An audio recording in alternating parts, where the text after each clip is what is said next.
এখানে টিউলিপ সিদ্দিকের সাথে তিনি এই কথা বলে এড়িয়ে যাবেন। এড়িয়ে যাওয়ারটাই স্বাভাবিক, কারণ তিনি আসলে এখানে কিছুই প্রমাণ করতে পারবেন না। পুরো জিনিসটাই আমরা সকলেই জানি যে টিউলিপ সিদ্দিকির যে আন্তর্জাতিক খ্যাতি সেটাকে চ্যালেঞ্জ করার জন্য। কিন্তু টিউলিপ সিদ্দিকি যখন এটাকে বোল্ডলি মুভ করেছে, তার যে সুবিধাটা হচ্ছে তিনি পুরো লাইমলাইটটা তার দিকে টেনে এনেছেন। আমাদের গ্রামেগঞ্জে একটা কথা প্রচলিত আছে, ব্রিটিশ বুদ্ধি। ব্রিটিশ বুদ্ধি বলা হয় যে খুব স্মার্টলি যদি কিছু করতে পারে বা খুব চালাকি করতে পারে। আমাদের ইতিহাস যেহেতু ব্রিটিশরা এখানে বাংলাদেশে এসেছিল, এই ভারতীয় উপমহাদেশ দখল করেছিল এবং অনেক বুদ্ধিশুদ্ধি তারা করেছে সেই সময়, সেই জন্য যে কোনো স্মার্ট মুভ বা চালাকিকে বলা হয় যে ব্রিটিশ বুদ্ধি। সম্প্রতি সেরকম একটা ব্রিটিশ বুদ্ধি গতকালকে করেছেন ব্রিটিশ এমপি টিউলিপ সিদ্দিক, যিনি আমাদের কাছে পরিচিত শেখ রেহানার মেয়ে হিসেবে পরিচিত, শেখ হাসিনার বোনের মেয়ে হিসেবে এবং বঙ্গবন্ধু শেখ মুজিবুর রহমানের দৌহিত্রী হিসেবে। কিন্তু ব্রিটেনে তার নিজস্ব পরিচয় আছে। তিনি ব্রিটেন সরকারের, বর্তমান সরকারের একজন সাবেক মন্ত্রী ছিলেন এবং বাংলাদেশের কুরাজনীতি বা বাংলাদেশের অপরাজনীতির একজন ভিকটিম হিসাবে তিনি স্বেচ্ছায় মন্ত্রিত্ব থেকে পদত্যাগ করে বর্তমানে এমপি হিসেবে আছেন। সেই টিউলিপ সিদ্দিকি যে কাজটি করেছেন, তিনি শেষ মুহূর্তে, আজকে সোমবারে যখন এই ভিডিওটা আপনারা দেখছেন, ডক্টর ইউনূস যখন বিমানে চড়ে 4 দিনের জন্য যুক্তরাজ্যে আসছেন তার সফরের জন্য, একটি বেশ বড় রাজকীয় এবং আলোচিত সফরে, সেই সময় তিনি চ্যালেঞ্জ ছুড়ে দিয়েছেন ডক্টর ইউনূসকে। তিনি নিমন্ত্রণ জানিয়েছেন ব্রিটিশ পার্লামেন্ট হাউসে তার সাথে বসে মিসআন্ডারস্ট্যান্ডিং বা ভুল বুঝাবুঝির অবসান করতে।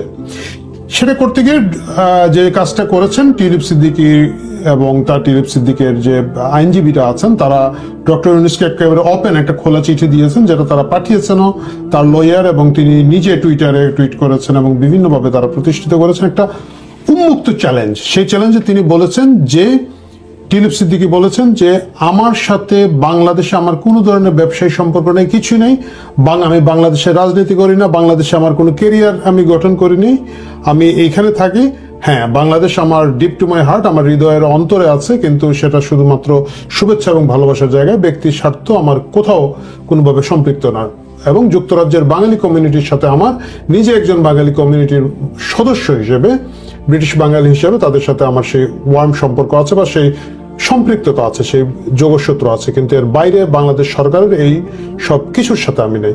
সেই চিঠিতে তিনি বলেছেন যে, আপনারা আমার লয়ারের সাথে, আমার আইনজীবীদের সাথে কোনো যোগাযোগ করছেন না, ঢাকার র্যান্ডম ঠিকানায় কোন না কোন ঠিকানায় আপনারা বারবার নাকি শুনেছি আমার নামে চিঠি দিচ্ছেন এবং আমার নামে আপনারা বদনাম করছেন।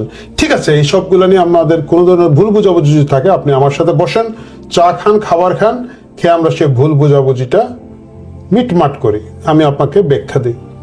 এই যে টিউলিপ সিদ্দিকি হঠাৎ করে ঠিক ডক্টর ইউনূস বিমানে চড়ার আগ মুহূর্তে এই ঘোষণাটা দিলেন। আমি এখন লন্ডনে আছি, লন্ডনের সবগুলো মিডিয়া এটাকে খুব গরমাগরম ভাবে নিয়েছে এবং তারা খুব সকলে, একেবারে বিবিসি থেকে শুরু করে, গার্ডিয়ান থেকে শুরু করে যতগুলো উল্লেখযোগ্য পত্রিকা এখানে আছে সবাই দেখলাম, ইভিনিং স্ট্যান্ডার্ড দেখলাম বড় করে হেডিং করেছে এবং তারা সকলে এটাকে খুব মজা পেয়েছে এবং আলোচিত হয়েছে।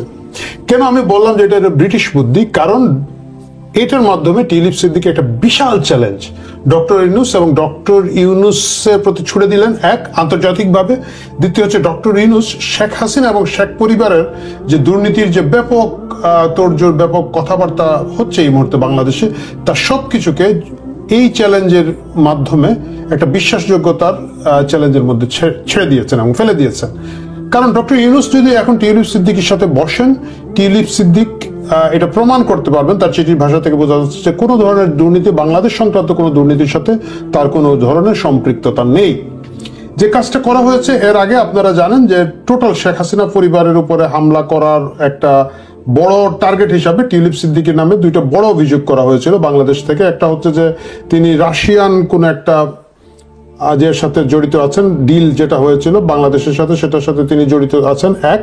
দ্বিতীয় যে জিনিসটা করা হচ্ছে, লন্ডনে তার একটা ফ্ল্যাট আছে যেটা কিং ক্রসে, সেই অ্যাপার্টমেন্ট বিল্ডিংটা যেটা তিনি দাবি করেছেন যে তার মা এবং বাবার পক্ষ থেকে তিনি উপহার পেয়েছেন, এইখানে লন্ডনে তার রাজনৈতিক প্রতিপক্ষদের মাধ্যমে এটাকে ছড়ানো হয়েছিল যে না, এটা আসলে তিনি বাংলাদেশি একজন ব্যবসায়ীর কাছ থেকে উপহার হিসেবে পেয়েছেন। টিউলিপ সিদ্দিক এইটার প্রতিক্রিয়াতে খুব বোল্ডলি দিয়েছেন বলতে উনি স্বেচ্ছায় রেজিগনেশন দিয়েছেন মন্ত্রিত্ব থেকে। আপনারা জানেন যে পশ্চিমা দেশে আমাদের বাংলাদেশের মতো না, বাংলাদেশে কারো পদ কেটে ফেলা না পর্যন্ত পদত্যাগ করে না। এখানে কিন্তু ন্যূনতম কোনো অভিযোগ উঠলে, চারিত্রিক নৈতিক স্খলন, কোনো ধরনের আর্থিক অসঙ্গতির কথা উঠলে তারা প্রথমে রেজিগনেশন দিয়ে দেন। টিউলিপ সিদ্দিকী বোল্ডলি রেজিগনেশন দিয়েছেন, এবং শুধু তাই না, তিনি স্বেচ্ছায় নিজে থেকে উদ্যোগী হয়ে সরকারের এইখানকার যে দুদক আছে বা এখানকার যারা এই তদন্তগুলো করে থাকেন সেই কমিটিকে বলেছেন যে আপনারা এটা তদন্ত করে আপনারা বিচার করে দিন। সেই কমিটি 7-8 দিন ধরে এটাকে খুব ডিপলি তদন্ত করেছে। সেই তথাকথিত যে অ্যাপার্টমেন্ট বিল্ডিংটি আছে সেটার দলিল দস্তাবেজগুলো দেখেছে, এবং সবগুলো দেখার পরে তারা টিউলিপ সিদ্দিকীর কথা বলেছে যে তার বিরুদ্ধে কোনো অভিযোগ পাওয়া যায় নাই, অভিযোগ প্রমাণিত হয় নাই। এটা বলা সত্ত্বেও টিউলিপ সিদ্দিক এখানে রেজিগনেশন দিয়েছেন, এবং তিনি বলেছেন যে যদিও আমি নির্দোষ, কিন্তু এটা নিয়ে একটা এক্সট্রা কথাবার্তা হচ্ছে যেটা সরকারের জন্য অস্বস্তিকর।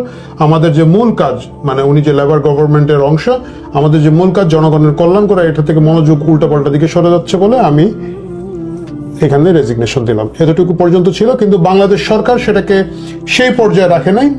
তারা তার বিরুদ্ধে আরো মামলা করেছেন, এবং তার বিরুদ্ধে ঢাকা আদালত থেকে ওয়ারেন্ট জারি করা হয়েছে। যদিও সেই ওয়ারেন্ট আসলে একজন ব্রিটিশ এমপির বিরুদ্ধে করা কতটুকু যুক্তিসঙ্গত বা কতটুকু সম্ভব সেটা পরের বিষয়, কিন্তু সেটা করা হয়েছে। এবং মজার ব্যাপার হচ্ছে সেটা যে করা হয়েছে অফিসিয়ালি, কিন্তু এটা টিউলিপ সিদ্দিকীকে জানানো হয় না যে আপনার বিরুদ্ধে আদালতে সমন জারি আছে, আপনি বাংলাদেশে এসে উপস্থিত হন বা কিছুই করুন। এই জিনিসগুলো নিজে নিজে করা হচ্ছে। এগুলো আমাদের গ্রামাঞ্চলে হইতো, আমাদের আপনারা যারা জানেন বিচার ব্যবস্থা, এটা আমাদের মফস্বলে হয়, আমি জানি না নিশ্চয়ই ঢাকায় হয়। যেটা হয় কি, কারো নামে একটা সমন জারি করলে সেই সমনটা আদালত থেকে গায়েব করে দেয়, মানে প্রতিপক্ষ গায়েব করে দেয়, টাকা পয়সা খাইয়ে পেশকারের অফিসের কোনো টিয়নের কাছ থেকে এটা সরিয়ে রাখে। তারপরে দেখা যায় যে আদালত দেখে যে আরে আমি এখানে সমন জারি করলাম, উনি তো হাজির হয়, দিয়ে দিল একটা ওয়ারেন্ট যে জোর করে ধরে নিয়ে আসো, পুলিশ ওকে গ্রেফতার করে ধরে নিয়ে আসো। তারপর সেই ওয়ারেন্ট দিয়ে গিয়ে গ্রেফতার করা হয়। এই যে গ্রাম্য বুদ্ধির যে একটা প্যাচ, সেই প্যাচ দিয়ে ডক্টর ইউনূস এবং আসিফ নজরুল গম টিউলিপ সিদ্দিকের পিছনে লেগেছে। তারা র্যান্ডম ঢাকায় কোথায় যেন একটা জায়গায় চিঠি পাঠান। টিউলিপ সিদ্দিকী বলেছেন যে আই হ্যাভ নো আইডিয়া কোথায় পাঠাচ্ছে, কার কাছে, কেন এই চিঠিগুলো পাঠায়, এবং আমি শুনেছি তারা আমাদের লয়ারের সাথে কোনোভাবে এঙ্গেজ হচ্ছে না। এর বিনিময়ে তিনি বলেছেন এ meeting mite also help clear up misunderstanding by the Anti-Corruption Commission in Dhaka that I have question to answer in relation to my mother's sister, the former Prime Minister of Bangladesh, Sheikh Hasina. I am a UK citizen, born in London and representing the people of Hampstead and Highgate in Parliament for the last decade. গত 1 দশক ধরে আমি এটা করছি। প্রিয় দর্শক, আপনাদের মনে রাখতে হবে টিউলিপ সিদ্দিক এই যে একটা বোল্ড মুভমেন্ট দিয়েছেন, এইটার প্রতিক্রিয়া কি হবে, কনসিকুয়েন্স কি হবে। প্রথম কথা হচ্ছে, আমি যেটা বুঝতে পেরেছি, ডক্টর ইউনূস আসলে বসবেন না। যদিও প্রটোকলে উসিলা দিবেন যে আমি একটা রাষ্ট্রপ্রধান, সরকার প্রধান, আমি কেমনে বসবো একজন ব্রিটিশ এমপির সাথে, কথা কিন্তু তা না। আমরা দেখেছি যদি পশ্চিমা দেশের কোনো ব্রিটিশ এমপি তো বা আমেরিকান এমপি তো অনেক বড় জিনিস, আরো ছোটখাটো পদাধিকারী কেউ গেল, বাংলাদেশে যারাই প্রধানমন্ত্রী, প্রধান উপদেষ্টা, ইভেন রাষ্ট্রপতি থাকেন, তারা অনেক সময় তাদেরকে সাথে কার্যালয়ে মিট করেন। এখানে টিউলিপ সিদ্দিকের সাথে তিনি এই কথা বলে এড়িয়ে যাবেন। এড়িয়ে যাওয়ারটাই স্বাভাবিক, কারণ তিনি আসলে এখানে কিছুই প্রমাণ করতে পারবেন না। পুরো জিনিসটাই আমরা সকলেই জানি যে টিউলিপ সিদ্দিকীর যে আন্তর্জাতিক খ্যাতি, সেটাকে চ্যালেঞ্জ করার জন্য। কিন্তু টিউলিপ সিদ্দিকী যখন এটাকে বোল্ডলি মুভ করেছে, তার যে সুবিধাটা হচ্ছে তিনি পুরো লাইমলাইটটা তার দিকে টেনে এনেছেন। ডক্টর ইউনূস 4 দিন এই দেশে থাকবেন। এই 4 দিন যতবারই তিনি মিডিয়ার ফেস করবেন, সংবাদপত্রের সাথে কথা বলার চেষ্টা করবেন প্রত্যেকেই, কারণ এই দেশের ব্রিটিশ মিডিয়া তো অবশ্যই খুব কৌতূহল এবং আগ্রহ ভরে ব্রিটিশ এমপির বিষয়ক কথাবার্তাগুলো শুনতে চাবে, তাকে প্রশ্ন করবে। এবং তিনি যে অ্যাওয়ার্ড পাচ্ছেন, হারমোনি অ্যাওয়ার্ড পাচ্ছেন, বা অন্যান্য ব্রিটেন রাজ পরিবারের সাথে, ব্রিটিশ সরকারের বিভিন্ন শীর্ষস্থানীয় নেতাদের সাথে, এমনকি হয়তো প্রধানমন্ত্রীর সাথে বৈঠক করার তার কথা রয়েছে। এই জায়গাগুলো থেকে আসলে লাইমলাইটটা চলে যাবে টিউলিপ সিদ্দিক ভার্সেস ডক্টর ইউনূসের দিকে। এতে গিয়ে টিউলিপ সিদ্দিক চোখে আঙ্গুল দিয়ে আন্তর্জাতিকভাবে প্রতিষ্ঠা করবেন, যদি ডক্টর ইউনূস তার সাথে মিট না করেন, যে দেখো আমি যে নির্দোষ, এই যে দেখো আমি এই চিঠিটা দিয়েছিলাম, আমি বলেছিলাম মিসআন্ডারস্ট্যান্ডিং কিছু থাকলে, ভুল বুঝাবুঝি থাকলে সেটা আমরা মিটিয়ে ফেলতে চাই। তিনি আমাকে ফেস করেন নাই, এবং এটা যে ফেস করেন নাই, সবচেয়ে মজার ব্যাপার হচ্ছে ডক্টর ইউনূস যদি ফেস নাও করে থাকেন, ডক্টর ইউনূস যদি কাউন্টার কিছু করতে চান, আমার কাছে মনে হয় যে ডক্টর আব্দুল মোমেন দুর্নীতি দমন কমিশন দুদকের যিনি কি বলা যায় চেয়ারম্যান, দুদকের চেয়ারম্যান সাহেব আছেন, তিনি ডক্টর ইউনূসের সাথে সফরসঙ্গী যাচ্ছেন। তিনি কিন্তু চাইলে দুদক চেয়ারম্যান ডক্টর আব্দুল মোমেনকেও এখানে পাঠিয়ে দিতে পারেন যে ঠিক আছে আপনি আব্দুল মোমেনের সাথে বসেন। আমি নিশ্চিত আব্দুল মোমেনও বসবে না, কারণ আব্দুল মোমেন নিজেও জানে যে এটা একদম একেবারে একটা ভুয়া জায়গা থেকে তারা একটা অভিযোগ করেছে। অভিযোগটা কি হয়েছে যে পূর্বাচলে শেখ রেহানা নামে একটি প্লট আছে। আপনারা জানেন যে পূর্বাচলে বিভিন্ন ক্যাটাগরিতে সরকার বিভিন্ন প্রিভিলেজ জনগোষ্ঠীকে প্লট দিয়েছে। শেখ রেহানার একটা প্লট আছে। অভিযোগ করা হয়েছে, যেটা ইউকে মিডিয়াতে বলা হচ্ছে, যে টিউলিপ সিদ্দিক শেখ হাসিনাকে প্রভাবিত করেছেন তার বোন শেখ রেহানাকে প্লট দেওয়ার জন্য, যেটা আসলে আমরা সকলে জানি একটা হাস্যকর ব্যাপার। শেখ রেহানা যদি সেখানে প্লট পেয়ে থাকেন এবং সেটা যদি শেখ হাসিনাকে প্রভাবিত করে পেয়ে থাকেন, সেটা পাওয়ার জন্য আমার মনে হয় যে টিউলিপ সিদ্দিককে ধরতে হবে না, অন্তত শেখ রেহানার ধরতে হবে না। তো এই সব কিছু মিলিয়ে আন্তর্জাতিক লাইমলাইটটা টিউলিপ সিদ্দিক নিয়ে এসেছেন। তিনি তার রাজনৈতিক জায়গাটা অনেক বেশি রিগেইন করেছেন। আমাদের মনে রাখতে হবে টিউলিপ সিদ্দিক কিন্তু এখানে শেখ মুজিবের নাতনি বা শেখ রেহানার ভাগ্নি, শেখ রেহানার মেয়ে এই হিসাবে কিন্তু এখানে রাজনীতি করেন না। মানে তিনি একজন ঝানু পলিটিশিয়ান। 16 বছর বয়স যখন, তখন থেকে তিনি লেবারের অ্যাক্টিভ পলিটিক্সের সাথে জড়িত। তিনি একেবারে আমরা যেটাকে বলি কমিশনার বা কাউন্সিলর বলি, সেই ধরনের জায়গা থেকে তিনি কাউন্সিলর হিসাবে নির্বাচনে জিতে এই জায়গায় এসেছেন। পরপর গত 4টা সংসদ নির্বাচনে তিনি তার এলাকা থেকে এমপি হচ্ছেন এবং ধীরে ধীরে তার ভোটের মার্জিন বাড়ছে। এবং তিনি কিন্তু এমনকি বিরোধী দলে থাকতে তিনি ছায়ামন্ত্রী ছিলেন। জেরেমি করবিনকে যারা একেবারে খুব মুষ্টিমেয় লোকজন যারা সাপোর্ট দিয়েছিল লেবারের যে কজন এমপি, তিনি তাদের মধ্যে একজন হিসেবে স্পন্সর করেছিলেন। মানে লাইমলাইট নেওয়াটা, নেতৃত্ব নেওয়াটার একটা স্বাভাবিক আছে, শক্তি বা গুণ যেটাই বলি আমরা, তার আছে।